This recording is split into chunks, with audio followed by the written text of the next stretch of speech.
certo?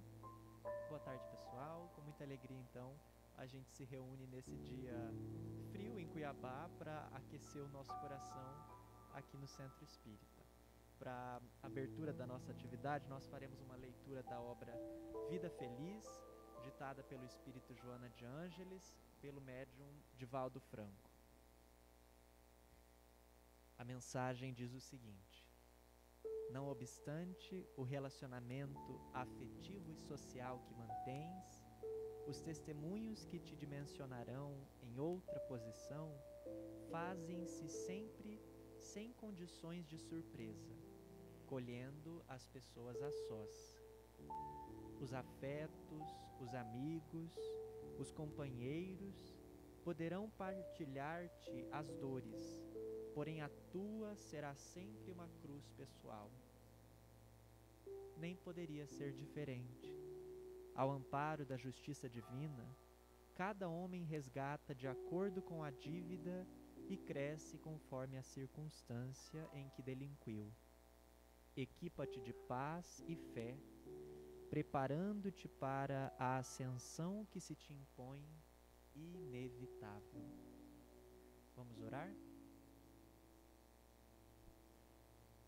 Querido Mestre Jesus, com gratidão nos encontramos aqui na noite de hoje para ter contato com o Teu Evangelho, para ter contato com a espiritualidade amiga, que nos recorda, Mestre, por meio da doutrina espírita, dos convites inúmeros que temos recebido da vida para construir a nossa felicidade. Auxilie-nos, Mestre querido, para que estejamos de percepção aberta, de coração sensível e, portanto, dispostos a acolher as oportunidades que a vida nos encaminhará ao longo dessa semana, mas de especial maneira na noite de hoje, para que renovemos o nosso compromisso íntimo para com o trabalho, para com a nossa família, recordando em todas as oportunidades possíveis do Teu amor, do Teu convite e da Tua proposta para a nossa existência. Inspire-nos, Mestre, envolvendo nossos lares, nossos entes queridos, e envolvendo com especial carinho o nosso expositor da noite de hoje, para que suas palavras nos visitem o mais íntimo da nossa alma e nos inspirem, portanto, a uma verdadeira, a uma genuína vivência cristã. Guarde-nos na Tua paz hoje e sempre, que assim seja. Meus amigos, a noite fria de hoje marca mais uma noite de experiência com esse novo normal, de retomada parcial das nossas atividades presenciais, que seguem então acontecendo aos domingos às 18 horas aqui nesse salão, com transmissão ao vivo pelo Facebook. Pessoal acompanhando com a gente a transmissão em facebook.com/JoanaDarkMT. As nossas atividades de estudo, elas continuam acontecendo virtualmente, tanto domingo das 4 às 5h30, quanto às segundas, das 6 às 7h30 da noite. Às segundas a gente também tem palestra e essas a gente mantém integralmente pela internet, com transmissão pela página do Facebook. E juntos vamos então aprendendo a manejar essa experiência, que terá sequência hoje com a fala desse amigo querido que é o nosso Lacordaire, que está como vice-presidente doutrinário da Federação Espírita do Estado de Mato Grosso e que nos falará hoje sobre uma saudade chamada Centro Espírita. Com a palavra então o nosso amigo Lacordaire.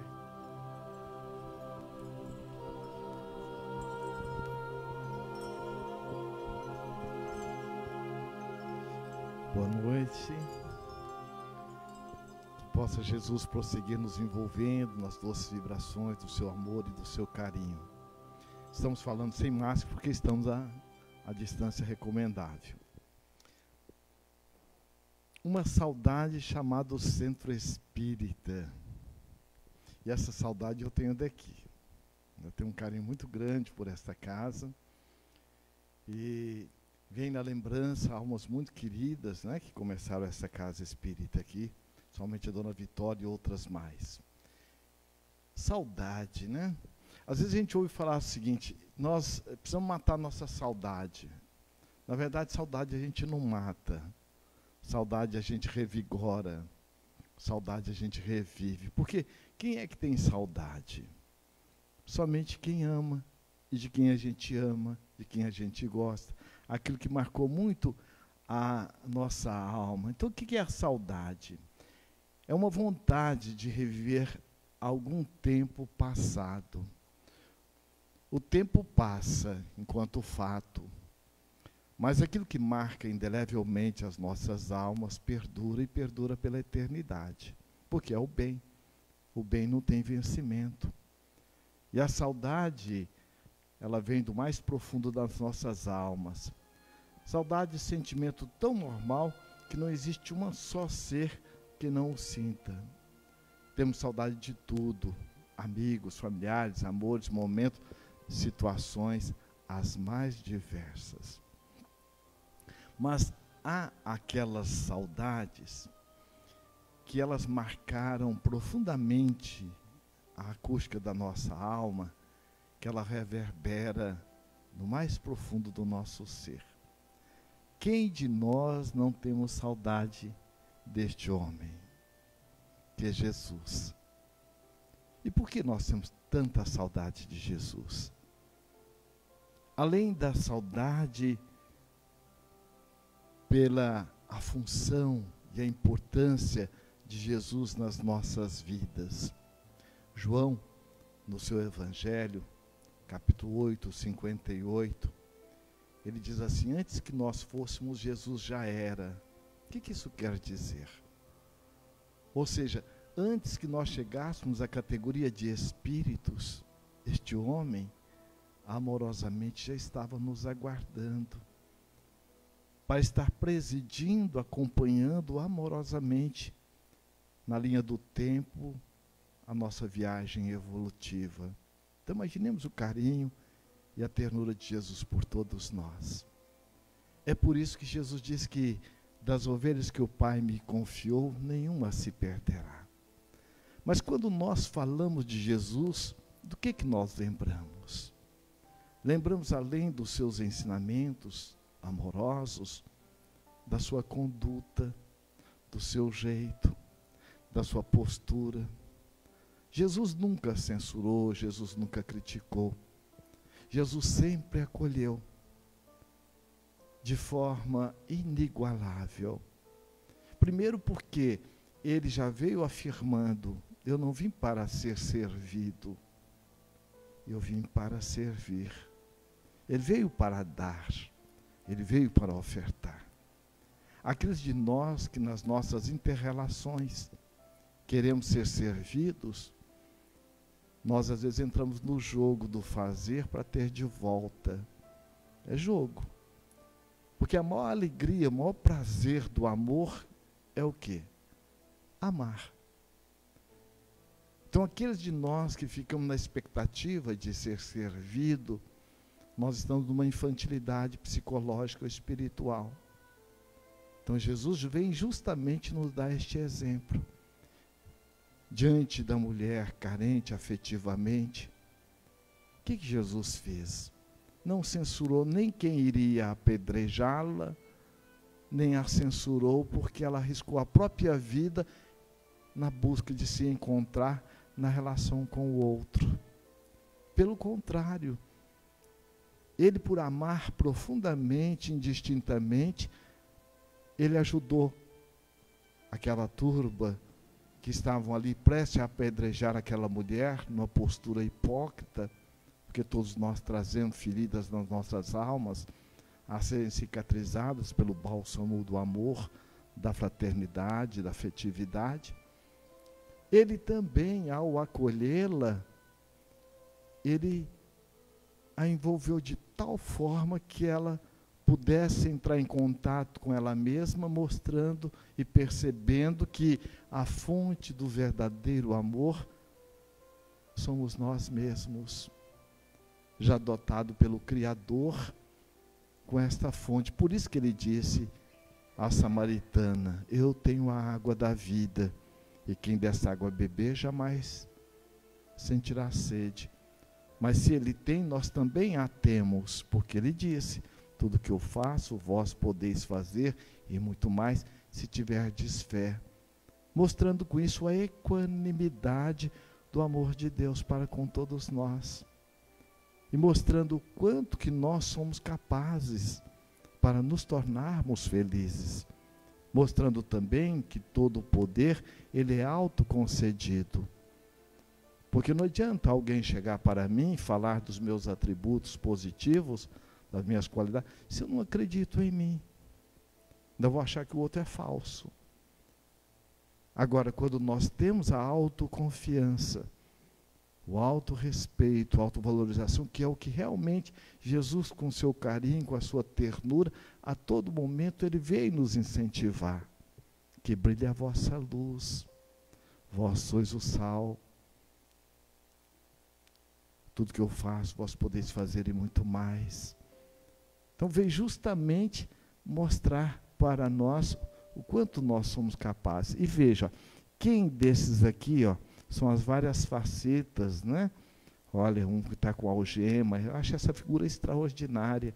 Olha este outro aqui, olha a fisionomia, olha esse com cajado. Quanto que eles andaram a esmo até encontrar Jesus simbolicamente. Não é a nossa história? Veja, aqui a criança, olha, interessante que o lado esquerdo, né, que é o lado esquerdo, que é o lado racional, estão os homens. Aqui do lado direito está o ancião, sabedoria, a criança e o feminino, que é o afetivo, é o acolhimento. Então Jesus, nós temos saudade de Jesus, acima de tudo, além de ser um modelo e guia, pela sua postura de carinho, de afetividade, de acolhimento. Assim são as pessoas com quem nós convivemos. Aquelas pessoas que nós temos a alegria, o prazer de estar junto, não é verdade? Aquelas pessoas que, quando elas falam dos nossos lados sombra, fala de uma forma que a gente sente até alegria de poder perceber, sentir e ver, posso melhorar, eu posso mais. São aquelas pessoas que agem com a indulgência, que agem com a fraternidade. E onde nós encontramos isso, gente? Na casa espírita. Aí, a casa espírita, uma saudade. Mas nós temos outro tipo de saudade. Saudade dos nossos entes queridos. E saudade daqueles que foram sem ir. Porque a morte não é o fim. Como o nascimento não é o começo, como nos coloca a doutrina espírita e recordando o Evangelho de Jesus. Então, muitos dos nossos entes queridos que vieram a desencarnar, e às vezes, principalmente neste momento de pandemia, nós nos questionamos ou somos questionados. Por quê? Muitas vezes Deus leva aquele que em tenra idade, na flor da idade, ou aquele jovem que está ali no apogeu das suas manifestações, da sua potencialidade, e deixa aqueles que já estão na decrepitude da vilegiadura carnal. Mas tudo tem uma razão de ser. Então muitas vezes aquela criança, ela veio para completar um momento e deixar as lições profundas para os pais também, porque nós somos seres interrelacionais. E é justamente pensando nisso que Allan Kardec pergunta, que olha, no capítulo Necessidade da Vida Social, na questão 766, a vida social está em a natureza, quer dizer, faz parte da gente querer estar se relacionando, de querer estar com o outro estar conosco. E olha a resposta dos benfeitores: certamente, Deus fez o homem para viver em sociedade, não lhe deu inutilmente a palavra e todas as outras faculdades necessárias à vida de relação. Em vão, tem uma relação, tem uma razão de ser. Nós, como diz o poeta Castro Alves, né? A humanidade é a somatória de todos nós. Tem um pensamento da psicologia tibetana que diz assim, nós somos a somatória de não nós. Olha que interessante. Eu tenho muito do jeito do meu pai, da minha mãe, da minha avó, dos meus professores. Agora é fundamental que eu busque refletir, porque nós não somos a nossa história. Então, no complemento deste pensamento, diz assim, e a síntese é pessoal. Não adianta eu ficar culpando o meu pai, a minha mãe, ou o outro. Aliás, um dos postulados da doutrina é da autorresponsabilização. Nunca colocar no outro, nas pessoas, nas situações, a responsabilidade pelo que nós sentimos. Porque a nossa intimidade ela é inviolável. Ninguém tem acesso à nossa intimidade a não ser nós mesmos. Então, quando eu fico muitas vezes culpabilizando meu pai, a minha mãe, o outro, eu deixo de pensar responsavelmente. Porque a queixa, a lamentação, ocupa o lugar do pensar responsável.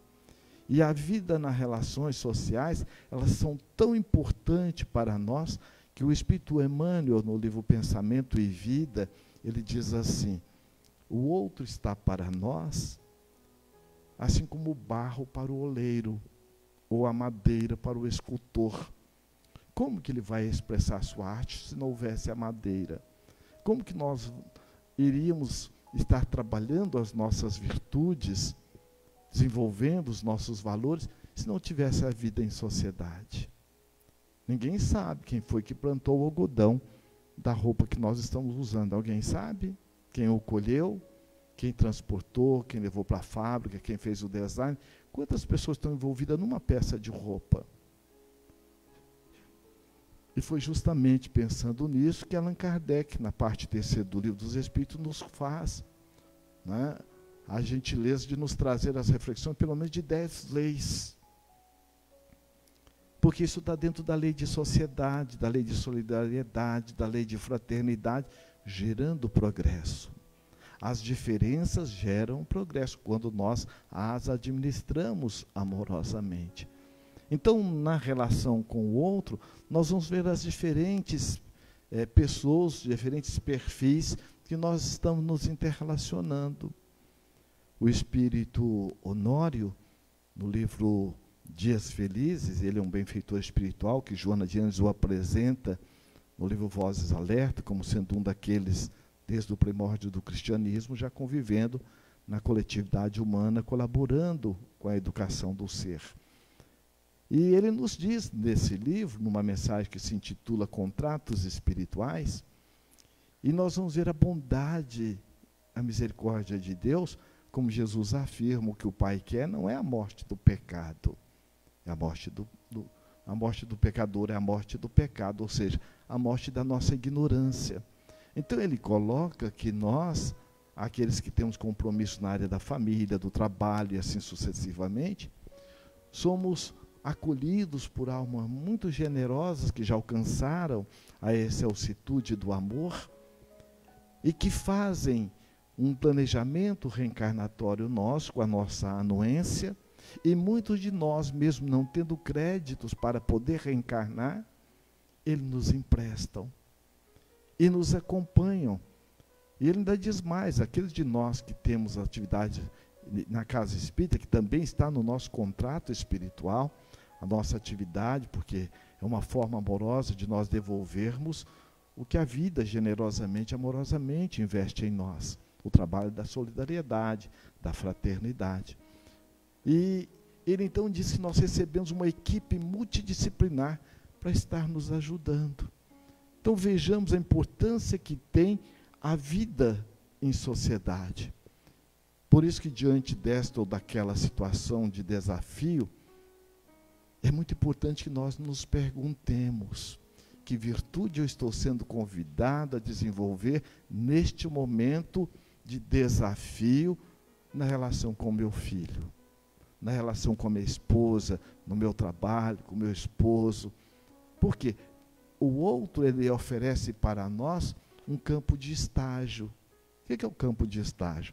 Não é aquilo que quando o aluno, depois de receber as informações devidas na faculdade, ele vai para o campo de estágio, onde vai sedimentar aquilo que aprendeu. Por isso que Allan Kardec pergunta, qual é o sentido da reencarnação? Provas e expiação. Ou seja, provas nós viemos sedimentar valores.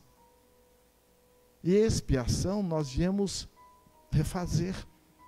Porque a função da reencarnação é educar e reeducar. Não é castigo, não é punição.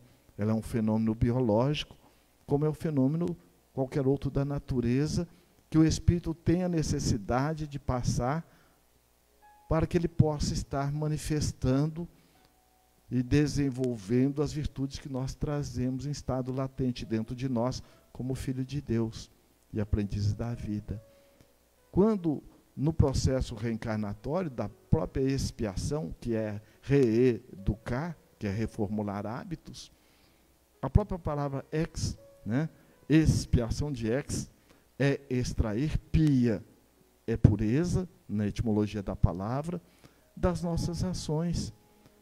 Então, é o aluno voltando em contato com aquela matéria que para ele naquele momento era de desafio e que agora chegou o momento que para que ele possa avançar, o coordenador vai chegar e dizer, olha, é fundamental que você acolha essa matéria. Então, os benfeitores espirituais, ao programarem a nossa reencarnação, faz todo um estudo minucioso, desde os pais que nós vamos estar recebendo, o caldo cultural onde nós vamos estar sendo inserido, tem uma programação. Hoje, quando a síndrome de Down é estudado pela psicopatologia, né, que é a trissomia do cromossoma 21, ela não consegue explicar como é que pode, entre aspas, o espermatozoide ou o óvulo comprometido e vai e faz a fecundação entre milhões de sãos. Então chega a doutrina espírita para nos orientar e mostrar que antes da fecundação do espermatozoide com o óvulo, a presença do agente pensante, que é o espírito, este viajor do tempo, e que a vida na Terra é uma estação, que com seu psiquismo ele vai interferir desde a fecundação, do desenvolvimento do zigoto e assim sucessivamente. Então vejamos o quanto é importante a relação da vida em sociedade. Agora, nossos pais, eles deram o que eles podiam ter dado. Muitas vezes eu posso não ter tido o pai que eu hoje gostaria, mas num nível profundo eu tenho consciência que é o pai que eu precisava, a mãe que eu precisava para o meu processo de autodesenvolvimento, de autoaprimoramento. A família, os irmãos, tudo isso faz parte do programa reencarnatório, para que nós desenvolvamos o nosso propósito. O propósito é aquela virtude mãe que cada encarnação nós viemos desenvolver. Como as virtudes são solidárias, há outras virtudes satélites. Mas se eu vim para desenvolver a autoaceitação, eu já não vou vir como filho único e cheio de recursos ali. Já vou aprender, ver, às vezes, uma família muito extensa, né? E onde muitas vezes é uma fartura danada, quer dizer, falta tudo, para que a gente possa ir aprendendo, e assim sucessivamente. Então vamos perceber que a vida em sociedade, como diz Allan Kardec, em A Gênese, ela é a pedra de toque do espírito. Não é por acaso que nós estamos aqui ou acolá com essa ou aquela pessoa. Há um tempo atrás, nós fomos ao supermercado, eu e a minha esposa, era uma compra rápida, ela desceu e eu fiquei no carro, era à noite, e eu vi quando o lixeiro havia juntado todos os sacos de lixo no monte, logo o caminhão passaria, e ele imediatamente foi para debaixo de um luzeiro, de um poste, tirou de um embornal, uma bolsa de tecido, um livro grosso e começou a... abriu ali, estava até marcado. Eu, nada curioso, olhando aquilo, era um livro de fisiologia. Eu desci, boa noite, boa noite. Como é que você chama? Armando, você está lendo este livro? Não, eu estou estudando. Mas você faz medicina? Ainda não. Disse, mas e esse livro não é um livro de fisiologia, de medicina? Sim. eu estou estudando, mas você está entendendo? Sim, o meu maior sonho é ser médico. Eu chego a sonhar fazendo cirurgias. E ele me deu uma aula de como funciona o rim. Ali, as células piramidais do rim, e foi falando. Falei, e depois eu perguntei, mas e você não fez medicina por quê? Não tive condições. Eu falei, quantos anos você tem? 28. Eu falei, mas e você ainda não tentou? Não, nem pude.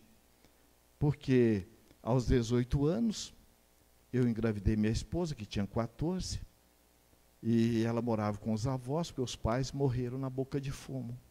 E eu não poderia abandoná-la. Olha o nível da consciência do espírito imortal e o processo reencarnatório, o quanto o espírito traz no nível subconsciente o seu programa para desenvolver o seu propósito. Aí ele foi e disse, e quando vieram os nossos filhos, eram gêmeos, um totalmente entrevado. O outro é mudo e surdo e tem um comprometimento motor. Olha o termo que ele utilizou. E eu chego a sonhar fazendo cirurgias. Bem, resumindo, eu pergunto, médico tem compromisso com qual área? Da saúde, né? E o lixeiro? Do quê? E se não limpar a cidade, o que acontece? Vira doença. Então, o lixeiro tem compromisso com qual área? Da saúde. Então, quem era o Armando? Se não um ex-médico, porque tem médicos fazendo falcatruas, aborto, prótese necessária, com raras exceções, é verdade, né? Então vejamos que a misericórdia divina e a vida em sociedade. Porque não é imediatamente quando nós, muitas vezes, construímos a nossa derrocada moral, vamos de imediatamente estar em contato com a área nossa de falência. Não, Deus é amor. O que o Pai quer é a morte do pecado. Então o Armando, enquanto médico, veja, ele reencarna para experienciar na mesma área, que é a área da saúde, para que ele pudesse agora estar vivenciando a intimidade dos desafios da ponta da sociedade, onde existem os miseráveis, fruto do nosso orgulho, do nosso egoísmo, como está no livro dos Espíritos. Logo depois, a gente vai agora observar quem são os filhos totalmente comprometidos desta forma. Ele está em prova, e os filhos em expiação. E quem são eles? Senão aqueles que comprometeram ontem na sociedade e voltam hoje para poder estar, de alguma forma, se reajustando consigo mesmo, porque Deus não precisa que nós paguemos nada para Ele, o Senhor do universo. Então, somos nós quem nos organizamos ou somos nós quem nos desorganizamos em direção à nossa felicidade ou à nossa desdita? Porque Deus criou as leis. E elas são equânimes. Todos nós estamos inseridos nela. Então, Deus não fica vigiando ninguém. As leis, conforme Allan Kardec, na questão 621, ele pergunta, onde se encontra escrito a lei de Deus? Na consciência. Então a consciência diz Emmanuel que é a voz de Deus dentro de nós. Então nós vamos perceber que a casa espírita, ela nos possibilita estar vivenciando de uma forma ampliada, amorosa, além do corpo, nos ajudando a perceber quem nós somos. Então aqui, neste livro Saudade e Amor de Emmanuel, que são relatos de espíritos desencarnados, principalmente neste momento de pandemia, que muitos entes queridos vieram desencarnar, aí vem a resposta daqueles entes queridos, como que eu posso transformar essa saudade de uma forma operante, proativa, amorosa? Porque muitas vezes nós entramos num profundo sentimento de melancolia, de tristeza e entramos num sofrimento desnecessário. E nós sofremos não é pelo que nos acontece, nós sofremos por duas razões, ou por ignorância ou por rebeldia. Então, muitas vezes, a ignorância que nós trazemos, fruto desse processo socioeducativo, socioafetivo, nos leva a ter uma visão diferente dos fatos. E o papel da doutrina espírita e a casa espírita tem essa função de estar nos ajudando. E o Emmanuel então diz assim, olha, ante as lembranças queridas dos entes amados que te precederam na grande transformação, é natural que as tuas orações em auxílio a eles surjam orvalhadas de lágrimas. Entretanto, não permitas que a saudade te faça desespero. Recorda-os, efetuando por eles o bem que desejariam fazer. Imagina-lhe as mãos dentro das tuas e oferece algum apoio aos necessitados. Então nós estamos vendo que quando o Emmanuel coloca, é uma forma de nós transformarmos essa saudade, né, de uma forma proativa, amorosa, e trazendo o espírito da fraternidade. E ele diz, olha, lembra-lhes a presença amiga e visita um doente, qual se lhe estivesse atendendo a determinada solicitação.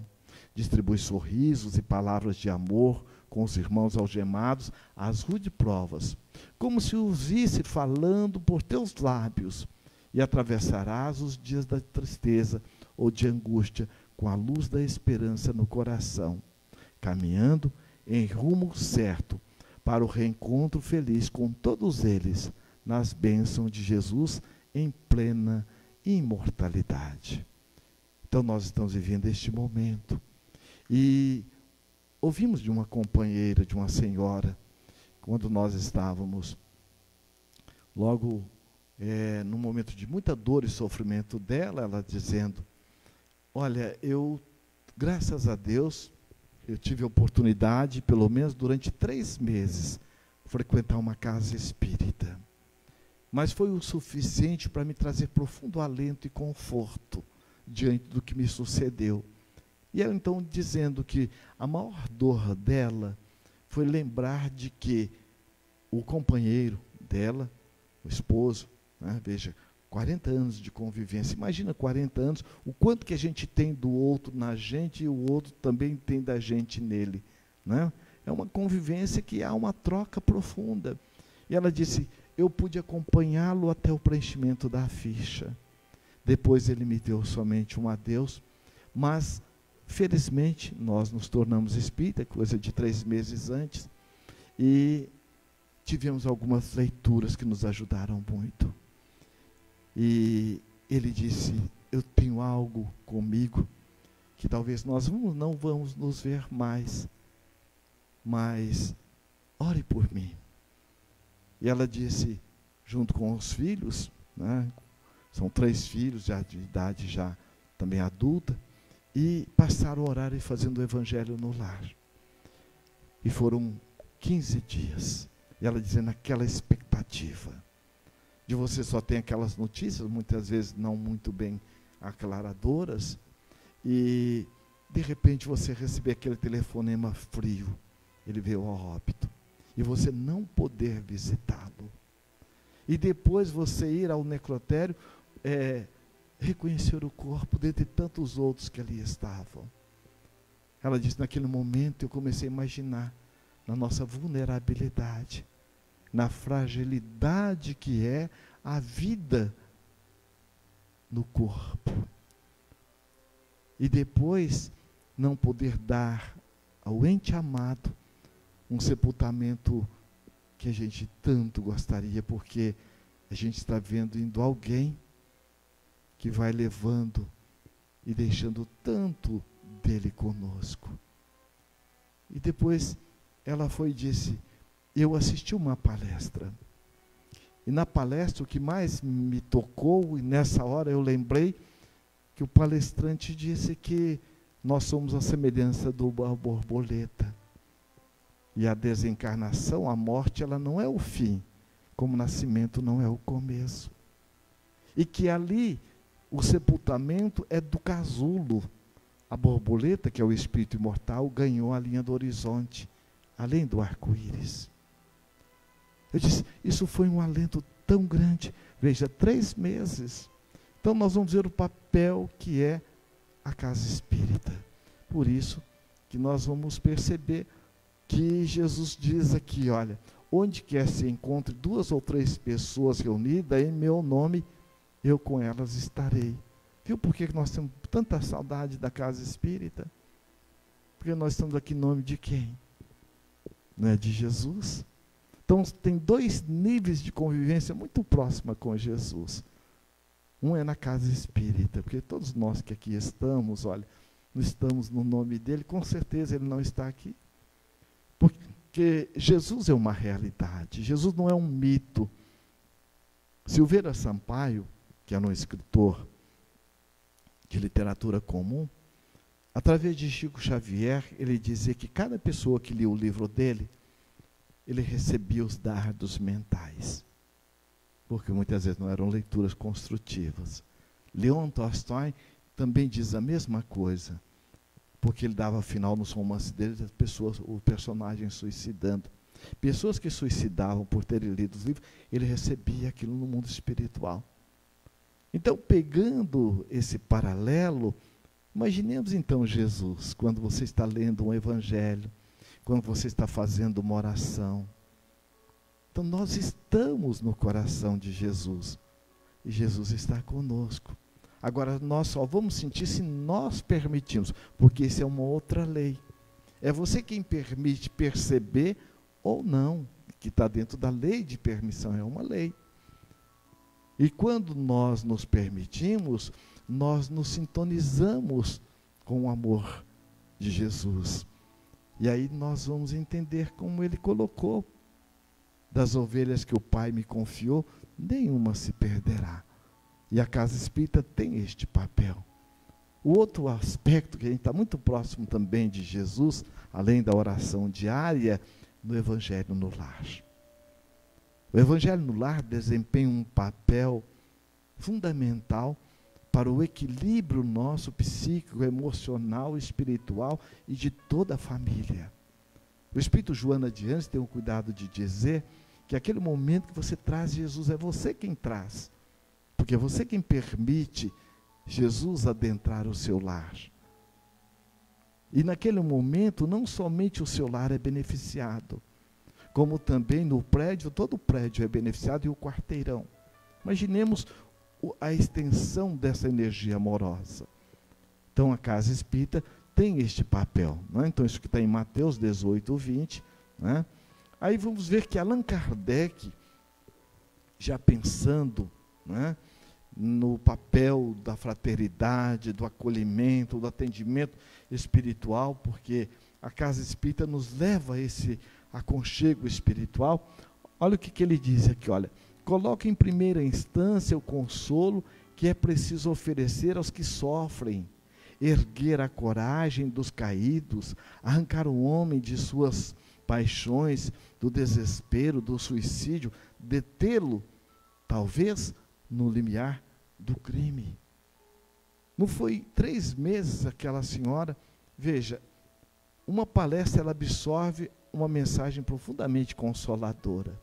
E Joana de Anjos diz assim, o atendimento fraterno nos seus múltiplos aspectos, não é, da casa espírita, veja, é de vital importância para que todo aquele que lhe busque a ajuda seja orientado com equilíbrio, guiando-o para o labor de autoiluminação. O bem não tem vencimento. No livro Amor e Sabedoria, que é de Emmanuel, o autor é Clóvis Tavares, imaginemos o que é um momento de carinho, de amor, de afetividade, que marca indelevelmente as nossas almas. O Emmanuel coloca que ele, enquanto Públio Lentulus, ele viu o apóstolo Paulo uma única vez. Foi quando ele havia saído do circo, que ele estava com Camafeu, que Lívia, foi a única coisa que ela quis ficar. Quem não leu, vale a pena ler, né? há 2000 anos, e depois, 50 anos depois, um romance extraordinário de Emmanuel, profundamente orientador. E imagina, ele já naquele momento, em virtude das intrigas, né, porque Lívia tornou-se cristã muito cedo, quando Emmanuel foi para Cafarnaum, e toda aquela uma intriga que já havia sido feita, a ponto de que ele havia proibido Lívia de ver a filha na sua pré-adolescência até a idade madura. E havia cerceado de uma série de questões, mas aquela pessoa que fez a intriga havia dito para ela que tudo aquilo era mentira. Então imagina o Emmanuel no remorso, na verdade o Públio Lentulus, né, no remorso e na saudade. Na saudade dos momentos felizes que ele teve com ela e daquilo que ele se privou pelo orgulho, pela presunção. Que naquele momento estava tudo borbulhando dentro dele. E quando ele então entra, e Lívia ali veio a desencarnar, né, dando testemunho ao Evangelho de Jesus no circo, quando na Via Ápia a carruagem dispara e um jovem cristão a detém. E quando o jovem cristão para a carruagem, o Públio Lentulus desce para agradecer. E quem está na praça? O apóstolo Paulo. Ele diz assim, ele é um agricultor de almas.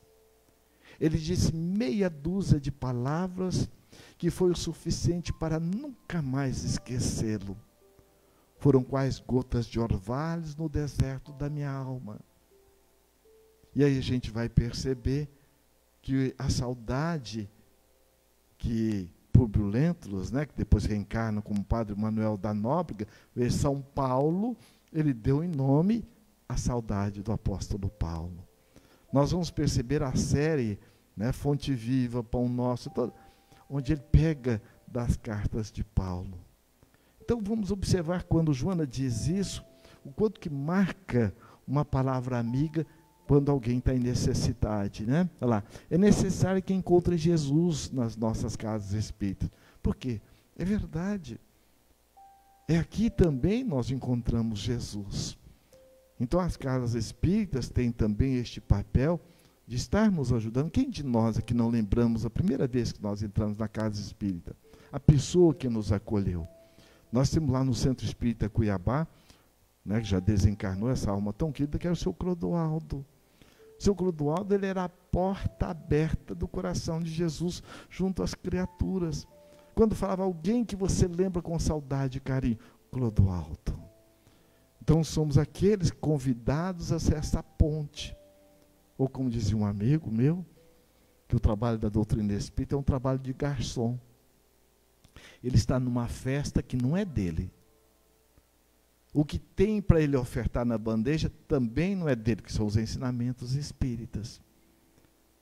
E ninguém desfruta tanto da festa como o garçom, porque ele sabe o que está rolando, ou seja, o que está acontecendo em cada mesa. Então ele sabe a forma como ele vai dar aquele alimento na festa, que é esta festa da doutrina espírita. Então, esse é o nosso papel. É o jeito que eu faço, o jeito que eu apresento, o jeito que eu acolho, isso é meu. Então, esse é o papel do garçom. Então, é justamente o que nós vamos perceber. Agora, como que se faz? Então, acima de tudo, acolher como Jesus faria, como Jesus sempre fez. Sem censura, sem crítica, num profundo sentimento de fraternidade, porque ninguém é melhor do que ninguém.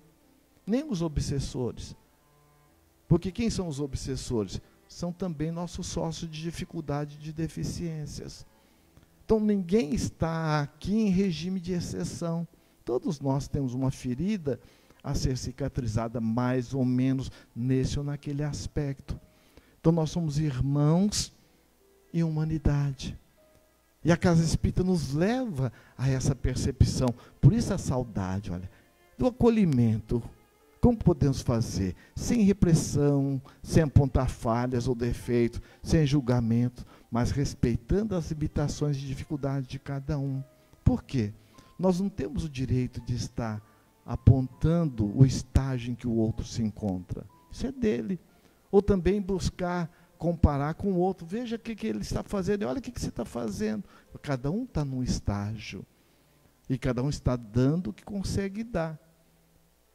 Eu me lembro, há muitos anos atrás, Chico Xavier, num programa de televisão, o apresentador, ninguém que sabe nem quem que é Flávio Cavalcante, ele disse assim: Chico, os detentos do Carandiru estão lhe pedindo uma palavra amiga.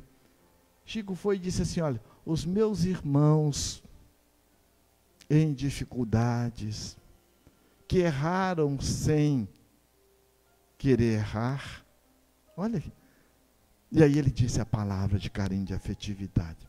Mas eu não entendi. Como é que pode que eles erraram sem querer errar? O indivíduo matou, roubou, fez. E aí nós vamos entender que são 3 níveis de ignorância. A ignorância do não saber, do não sentir, do não vivenciar. Eu posso até saber, mas eu não sinto que isso faz sentido para mim. Quanto de nós, eu pergunto aqui, tudo que eu sei que é bom, que é importante, eu já faço? Não. Por quê? É treino. É prática. E muitos de nós confundimos o conhecimento como sinônimo de mudança. Conhecimento, ele é o leme do barco, ele vai ajudar a dar uma direção. Mas a mudança é uma viagem. Por isso que quando Saulo, na estrada de Damasco, ele encontra o Cristo, ou seja, o Cristo vai ao seu encontro, não é? Porque quem tem mais dá para quem tem menos. Logo depois, o que Jesus diz? Adentre a Damasco, e lá lhe será dito o que deves fazer. A Damasco, simbolicamente, é a nossa própria consciência. E Saulo fez uma viagem em busca da sua autotransformação. A ponto que, num momento, ele diz assim: o bem que eu quero fazer, eu não faço. O mal que eu não quero, eu faço. O que é isso? Tamanha é o instinto egóico, na nossa característica humana egóica, sobrepondo ao instinto e a característica essencial. Esse é o convite. Por isso que Kardec diz: reconhece o verdadeiro espírita pela sua transformação moral e o esforço que emprega em dominar suas más inclinações. Eu posso ter reencarnado com uma série de tormentas na área da maledicência, na área do orgulho, da vaidade, da presunção, do sexo desequilibrado. Isso não é problema. Agora, o que eu estou fazendo com essas minhas tendências? Eu estou buscando melhorar? Então me caracterizo como bom espírita, ou verdadeiro cristão. Então, quando Paulo, logo depois, ele diz assim: tudo posso naquele que me fortalece. Quem que é o que fortalece? As leis. Tudo eu posso desenvolver enquanto virtudes, desde que eu me mantenha na sintonia das leis. Que eu me permita, que eu me esforce, que eu trabalhe para isso. E ele foi se trabalhando paulatinamente, já na decrepitude da sua encarnação. O que ele diz? Já não sou eu mais quem vivo, e sim o Cristo que vive em mim. Então é justamente o que nós vamos perceber a Casa Espírita nos ofertando, olha, principalmente, levando o esclarecimento, informar os princípios doutrinários básicos e as lições do Evangelho de Jesus como socorro lenitivo para a nossa alma. Por quê? O Emmanuel diz assim: o conhecimento, ele traça a diretriz. Mas quando você oferece o consolo, orientar, consolando, consolar, orientando. Você vai, a pessoa que está com sede, você vai atender a sede dela. Mas se você não orientá-la, como prosseguir mergulhando na fonte da sua intimidade, a sede volta. Que é o caso da senhora lá que falou da palestra. Que era um consolo para ela quando ela imaginava a borboleta, o marido dela, numa dimensão de amparo, de carinho. Tirou a dor dela? Não. Mas o que fez? Essa consolação. Então, aquele indivíduo que passa pela dor, pelo sofrimento, como disse Jesus, bem-aventurados né? Aqueles que têm fome, sede e justiça, esses serão consolados. Ou vinde a mim, todos vós que achais sobrecarregados e oprimidos, e eu vos aliviarei. Esse eu vos aliviarei é o que está falando aqui, ó, o esclarecimento, ele nos alivia.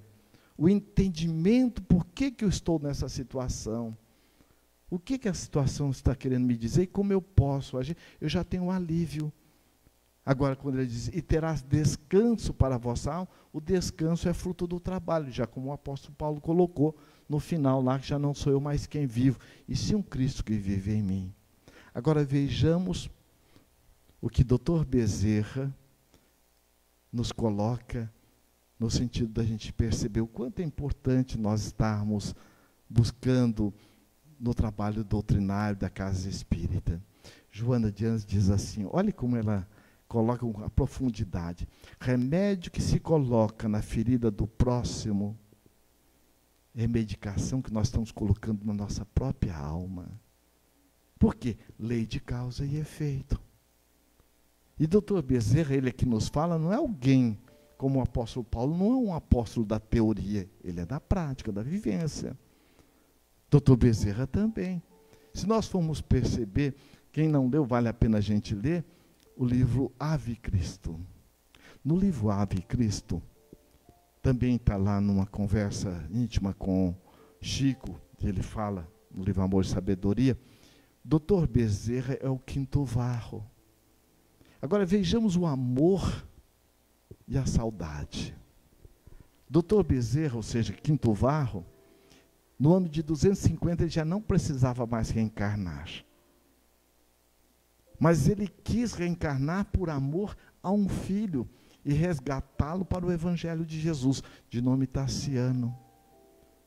E ele volta. E o próprio filho o leva ao calabouço. E aí a gente vê a pedagogia ou a andragogia de Jesus, né?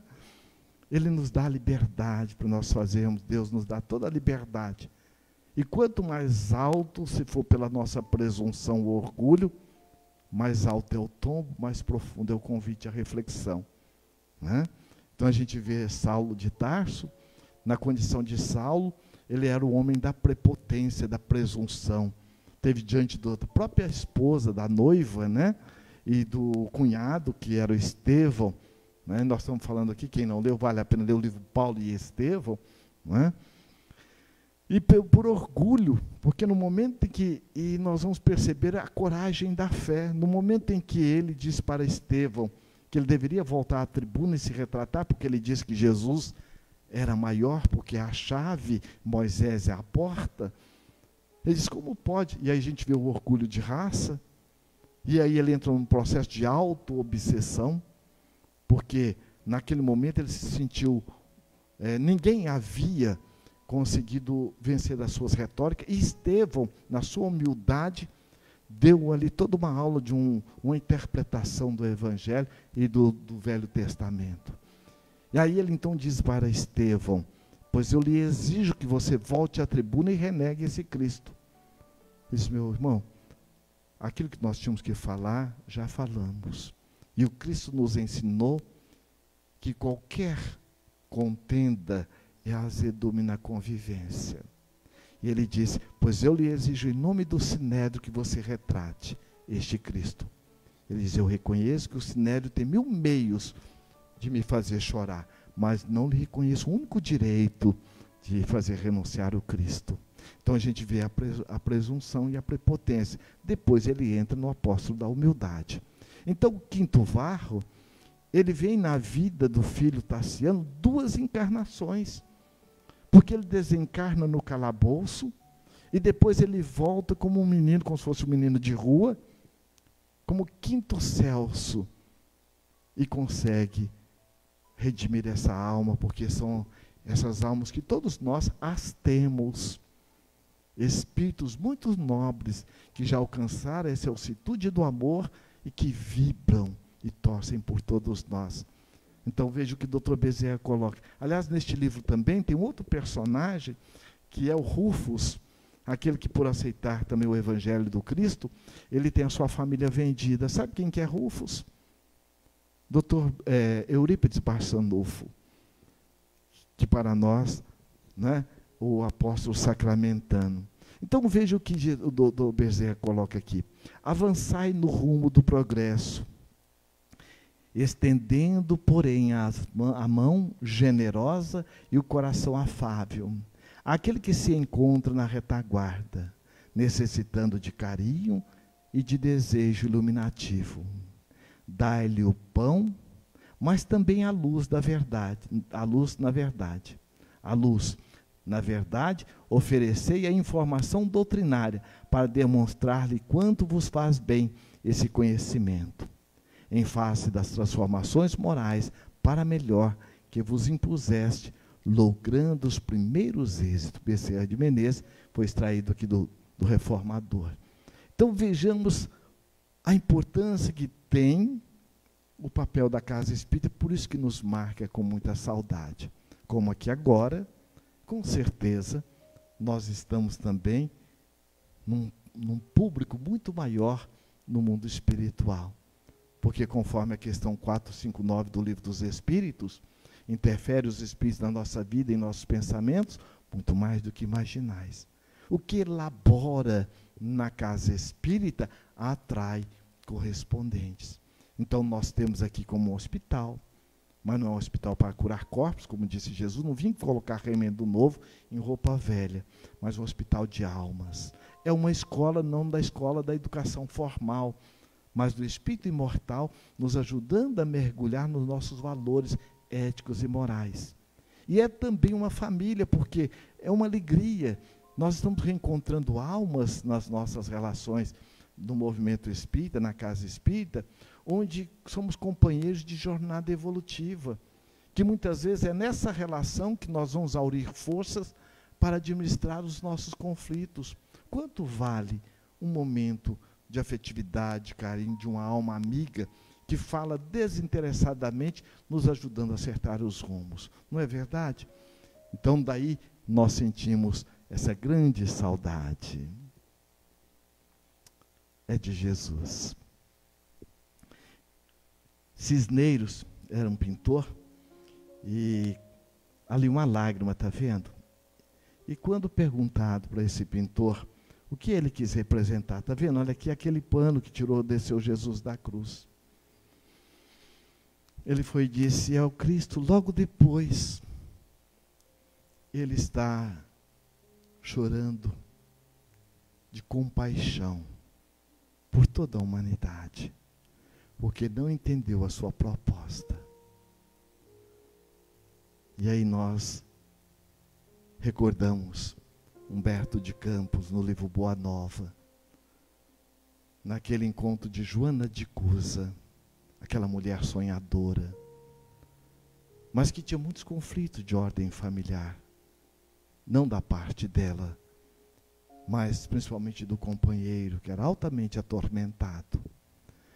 E num momento desse de dores e sofrimento que todos nós trazemos, e de conflito, de dúvidas, aquela que a auxiliava nos afazeres domésticos disse, Dona Joana, passa por Cafarnaum um homem incomparável. Ele fala do pão, do peixe, ele fala que todos nós somos filhos de um pai de amor. E que ele tem muitas moradas. E ele diz que todos aqueles que sofremos, somos agraciados na sua casa. E Joana, disfarçadamente, foi ouvir Jesus naquela tarde de primavera. Quando Jesus fala das bem-aventuranças, vinde a mim todos vós que achais sobrecarregados e oprimidos, e eu vos aliviarei. Joana bebia essas palavras que luarizavam a sua dor e o seu sofrimento. Naquela mesma tarde e noite, ela consegue uma entrevista na casa de Pedro com Jesus. E quando ela bate a porta, para sua surpresa, ela ouve aquela voz meiga, acolhedora, amiga, entre, Joana, entre. E que ela abre a porta e olha, é Jesus. E ela então pergunta, mas Senhor, o Senhor me conhece? Jesus tocando-lhe suavemente as mãos, aconchegando-a, e disse: "Ô Joana, eu sou o bom pastor, e o bom pastor conhece todas as suas ovelhas nominalmente." Casa Espírita, uma saudade. Todos nós estamos no coração de Jesus. Ele nos conhece nominalmente e nos pediu para que emprestássemos as nossas mãos, para que Ele pudesse acolher aqueles, como diz o Dr. Bezerra, que não o conhecem. O nosso falar para aqueles que carecem de uma palavra amiga. O nosso ouvir para que nós possamos, onde estivermos e como estivermos, a semelhança do pobrezinho de Assis, estarmos em condições de dizer: Senhor, fazei-nos instrumento da sua paz. Que Jesus nos abençoe e guarde em paz. Assim. Então vamos orar. Vamos lembrar do carinho de Jesus,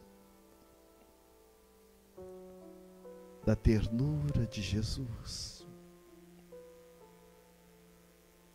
do aconchego de Jesus. Imaginemos que nós estamos à beira de uma praia, ao sabor da brisa e ouvindo o vai e vem das ondas do mar, ouvindo os pássaros, o perfume das flores, o sol por entre as folhas das árvores.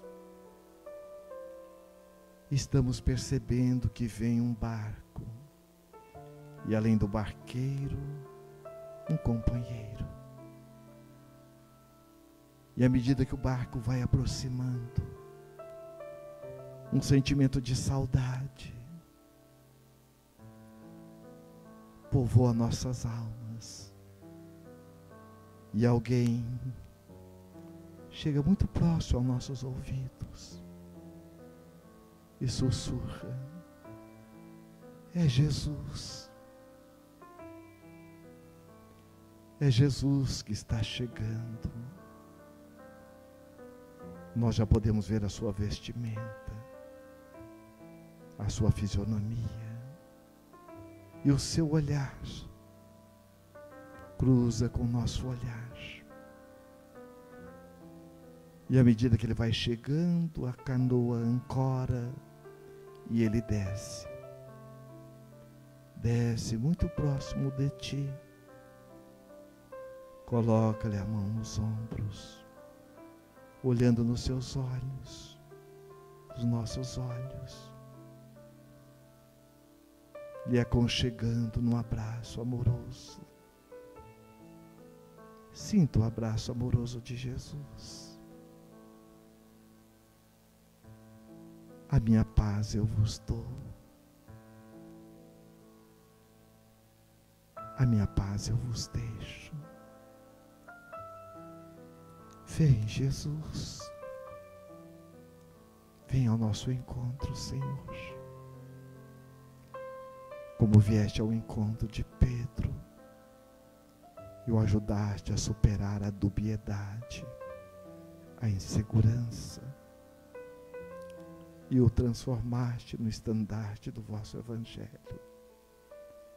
Vem, Jesus. Como vieste ao encontro de Maria de Magdala, a vendedora de ilusões, e a ajudaste a se transformar na poetisa do vosso amor junto aos leprosos.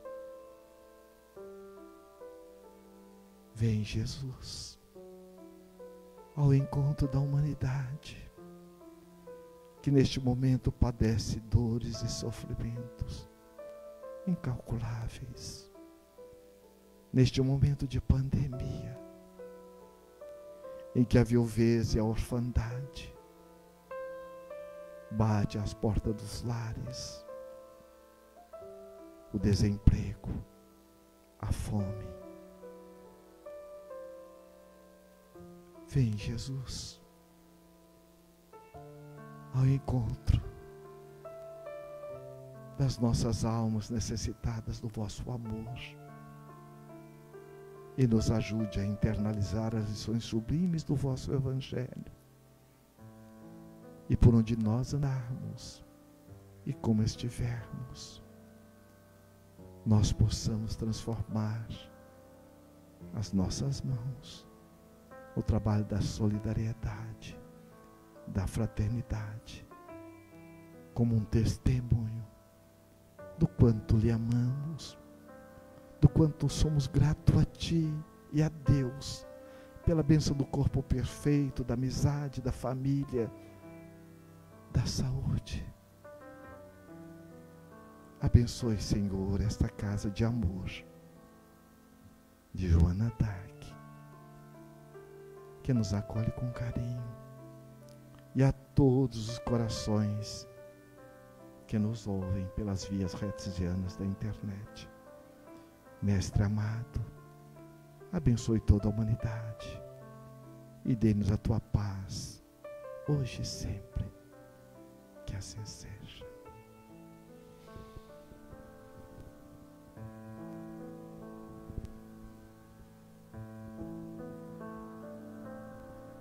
Queridos amigos, obrigado pela companhia, boa semana a todos nós. Nos vemos novamente amanhã online, pelas redes sociais, e no próximo domingo também, às 18 horas. Jesus conosco e até lá.